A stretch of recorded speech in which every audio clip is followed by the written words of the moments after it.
Young man, you wanna buy a sundial? Hello, children. So we're gonna do something new today.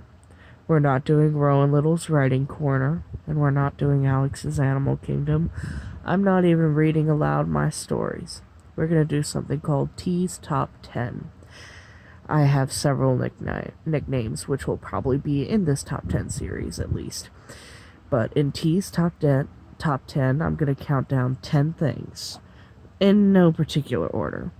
Today, we're going to be learning the top 10 facts about me.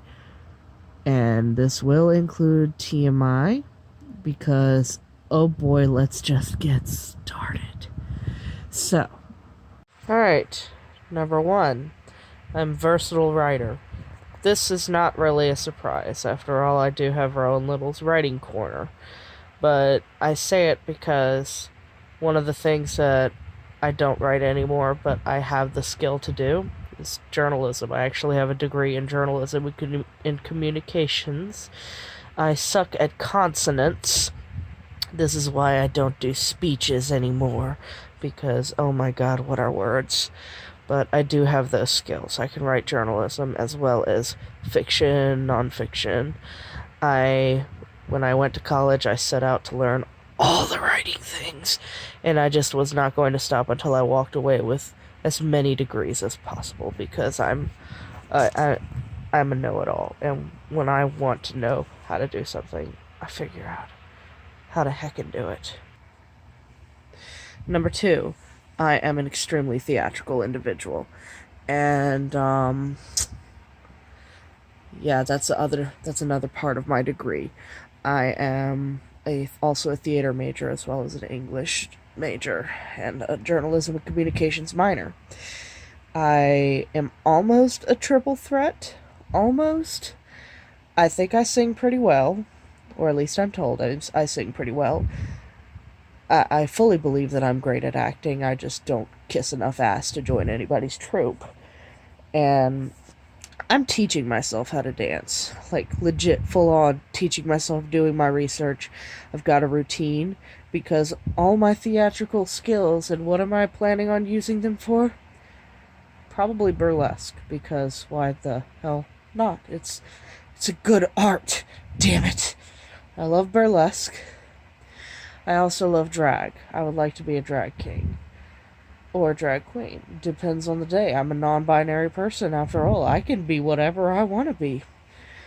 On top of that, I just love performance dancing. I think it's beautiful, and I really, really want to do it. And the reason why I haven't done it yet, well, it segues into number 3. Hey, Raven, do you know what number 3 is? Do you know what number 3 is? Number 3 is, I'm severely anxious. Full-on diagnosed. Gotta take medication. In fact, I probably will never be off medication. It's an unfortunate thing that I have to deal with, but, you know what? As Diana would say, I'm just so awesome that God had to nerf me somehow. Anyhow, yeah, I am diagnosed as severely anxious. I have severe general anxiety disorder. It's also been speculated that I might be a very high-functioning autistic individual. We're not entirely sure about that.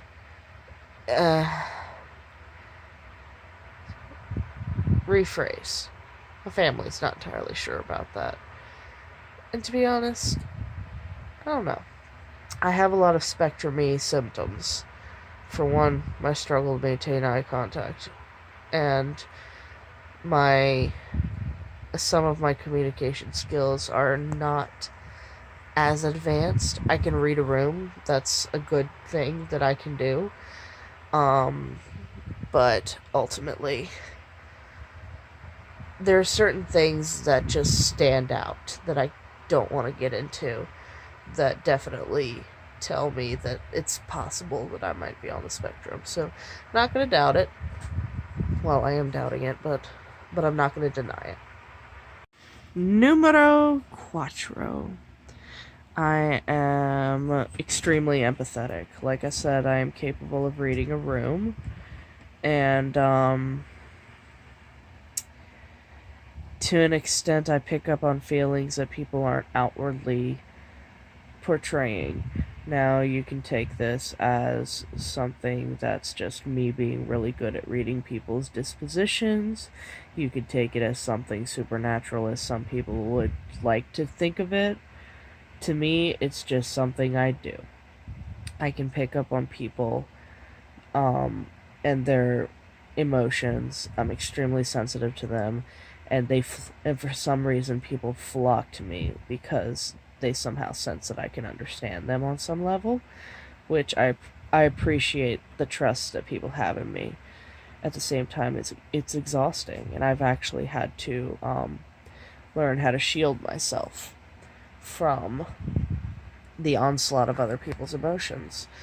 And on the one hand, other people's emotions could have been a contributor to my severe anxiety. On the other hand, I don't believe in blaming other people for my inability to handle things. That's on me. At the same time, hello elbow, hello wall.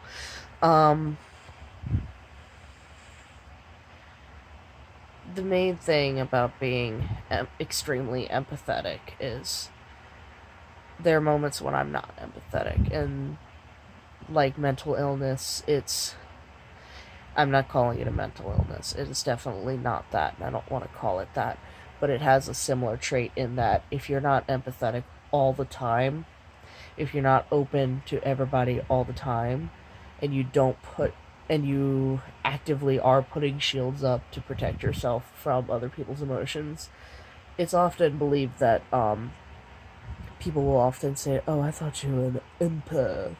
I thought you felt this. If you're so good at reading a room, then how come you didn't pick up on this?" Well, for one, when it comes to mental illness, a lot of people will say, "Well, if I have one good day, does that mean I'm cured?" No, you still have that mental illness. When it comes to being an empath, though, at least with me, I personally turn off my ability to read a room when I am very tired and can only focus on what I am feeling. It's a defense mechanism, and I do it so that I don't exhaust myself trying to make everybody else feel better. Because I do have that very big compulsion that if somebody's upset, I seek them out and I try to fix it somehow, even though it may have absolutely nothing to do with me. Just because I can't stand the way they're feeling, therefore I feel like I have to do something about it. And that is a problem with me, nobody else. That is entirely on me. And, yeah, empathy. Gift and a curse. How about something more positive, Raven? Like the fact that I want to be a zookeeper? Yeah. Next fact. I want to be a zookeeper. And I'm actually planning on going to school for it. I just have to move, make money, become a citizen of the state that I'm moving to, and a bunch of other things. I got a lot to do before I can become a zookeeper. But it's gonna happen. Once I set my mind to something, I'm doing it. Damn it. Yeah! One of the reasons that I love animals so much is because I've been an equestrian my whole life. And by equestrian, I mean horseback riding, obviously. I used to ride gymkhana, or barrel racing. I also trail rode with my horse. I could train horses at a young age. I had a particular love for desensitizing horses and getting them used to, getting them to not spook at things. I also dabbled in dressage, and I actually really enjoyed that. Did not enjoy the people, though. I don't know if it's the area I'm in, but I met a lot of not nice people who were in that profession. And it's a shame, because dressage is amazing, and I love it. It's beautiful. And I would have loved to continue to pursue it. But at the time, I just felt way more comfortable in Gymkhana because the whole requirement to be proper was not there. And if anybody knows me well, I am not a proper lady. Alright, kids, we have 4 more facts to go, so let's speed on through this. Next fact. I have diverticulosis, which is a precursor to diverticulitis, which basically means that I tell everybody I have holes in my intestines, but what it is the pockets in my intestines can get easily infected and easily inflamed. Vice versa. It's actually inflamed before infected. Yeah. Don't do that, Alex. Don't flick off your audience. Behave yourself. Anyhow, yeah, I have that, and that's significant because, one, I found out I had it because I went to the hospital for GI bleeding. That was not fun. Although everybody thought me on morphine was pretty hilarious, and it was. It was funny. But, what it does is it prevents me from eating certain meats, like chicken is the safest thing for me to eat. I cannot eat heavily spiced foods. Like, I can eat spices, I just can't eat spicy, which means I can never enjoy the deliciousness that is buffalo wings again, which I will forever mourn the fact that I can't eat buffalo wings. I just want hot sauce, damn it. The curse of having old lady guts. I was born old, okay? Next fact. I'm gay as fuck. In fact, I take up at least 3 letters in LGBTQIA+. I'm bisexual. I am definitely more attracted to women, but I still every now and then find a man who meets my requirements, and you'd think my requirements are pretty easy. I just need him to have a beard, make me laugh, and not be transphobic. And yet people still fail that test. Isn't that some shit? Proper English. Oh my god. Well, nobody's coming here for me to be proper. This is TMI section. T's top 10 TMI. Now that has a ring to it. But yeah, I'm bisexual. I'm trans with an asterisk, meaning I'm non-binary. I am the white stripe in the trans flag. And a lot of people will argue that non-binary is its own thing, but ultimately the white stripe is for the people who don't identify as either male or female, or they identify as both. I, for one, lean more towards agender, but at the same time, I also feel more masculine some days. I feel more feminine some days. Some days I want to wear cute, flowy dresses, and some days I want to be the butchest butch to ever butch. And no. Clothing is not gendered, but it's perceived as some way. There is more than one way to be non-binary. You don't just have to be an androgynous white individual who is skinny and cute and nobody knows whether you're a girl or a boy. There is no shape that you have to fit in to be non-binary. And I am non-binary as hell. I just don't conform. I'm against conformity. Fuck conformity. I said a bad word! On top of being non-binary, it is arguable that I constitute as somebody who is intersex. PCOS is something that all the women on my mother's side of the family have, and in some cases PCOS, because it can cause someone who's assigned female at birth to produce excess androgen in their bodies. It technically counts legally as being intersex. Again, it's very up for debate, but I don't know, for me it feels right. It explains a lot of things about my body that I can't explain For one, just for one instance, I have almost every single symptom of PCOS. I have every single symptom, and that includes the symptoms that are directly related to your body produces too much androgen and causes certain things to pop up, such as skin tags. I have skin tags. They're the greatest nuisance, but at the same time, they are just, I don't know. I don't have the words. But ultimately, legally, I could count as intersex, and I find that interesting. And also, it feels valid to me, and I think that more than anything means something. But I don't know, what are you gonna do? Alright, last two, and we're gonna make them short. The second to last one is that I have a strong addiction to tea. And like, this series that I'm starting is called Tea's Top 10. TMI. Tea's Top 10, and the reason that my nickname is T is because, oh boy, do I drink too much. I actually have a gigantic box of tea, and I want some tea right now.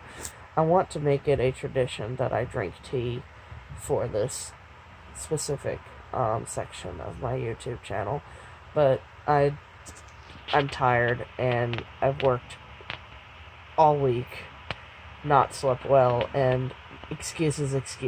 I did not feel like getting up to make myself tea when I should be getting my ass into bed, and that is why I am not drinking tea right now. I actually don't drink as much tea as I used to. I started my entire fanfiction journey.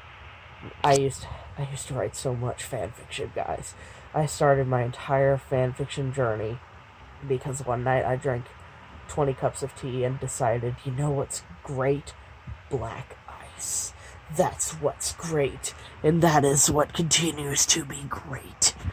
Okay. Rewinding, getting out of that crazy. The last fact. I'm a non-traditional deist. Now, deism is basically defined as, you believe in a higher power. I definitely believe in God. I believe he made this universe, but the reason I differ from Christianity or traditional Christianity, I believe he created the universe and then handed it to us and said that we have to take care of it, and that it's our job, those of us who have free will, to take care of the world. And that is my belief. The reason I declare I'm non-traditional is, as my wife would describe it, she's a religious studies major. She's too intelligent. I love her so much, but I want to fight her because she's too smart. Deism comes with the added caveat of, if God set the world into motion, then clearly, then every path is predestined. Every path has been planned. There is no changing it. And now, on the one hand, cool. But on the other hand, I believe that there are several ways that paths can fork. And I believe it all depends on our free will and which decisions we make. Think of it as a role-playing game. It all just depends on the skills that you build and the decisions you make. Life is a game. Holy shit. It's a game of life. It's a Game of Thrones.